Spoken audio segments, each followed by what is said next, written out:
Regardez comment le Seigneur met en œuvre sa parole. D'abord et avant tout, c'est la parole éternelle de Dieu. Et je veux vous dire ceci, pendant que vous cherchez ici la présence de Dieu pour votre salut et pour votre guérison, tout ce que Dieu peut faire pour vous, il l'a déjà accompli. Oh oui, chaque péché est déjà pardonné, chaque maladie est déjà guérie. La seule chose que vous avez à faire, c'est de lever les yeux vers le calvaire et d'accepter ce que Dieu a déjà fait pour vous. Voilà, tout est accompli. Jésus a dit au calvaire, tout est accompli. Alors, si je dis, j'ai été sauvé il y a 20 ans, non, je n'ai pas été sauvé il y a 20 ans. J'ai été sauvé il y a 1900 ans. Je l'ai simplement accepté il y a 20 ans. Là, à ce moment-là, lorsque Christ est mort, il a payé le prix à la fois du péché et de la maladie.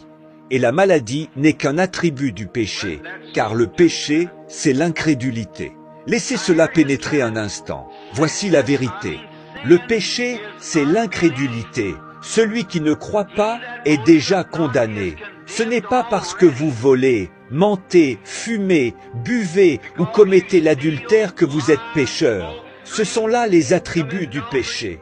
Vous faites ces choses parce que vous ne croyez pas. Et si vous êtes vrai, honnête, juste, droit, saint et respectable, ce n'est pas cela qui fait de vous un chrétien. C'est simplement le fruit de votre christianisme parce que vous croyez.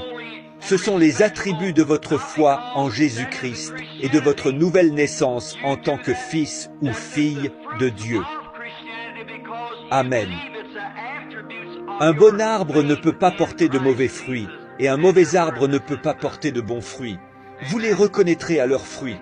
Ainsi, si le Saint-Esprit entre dans ce lieu ce soir et déclare sa parole comme étant la vérité, et que vous sortiez d'ici en ne la croyant pas, vous seriez pécheur. Si Dieu vous révèle ce qu'a été votre vie et ce qu'elle sera, et que vous savez que ce qu'il dit de votre passé est vrai, alors, si vous refusez de croire ce qu'il annonce pour votre avenir, des choses pires encore viendront sur vous. Va et ne pêche plus.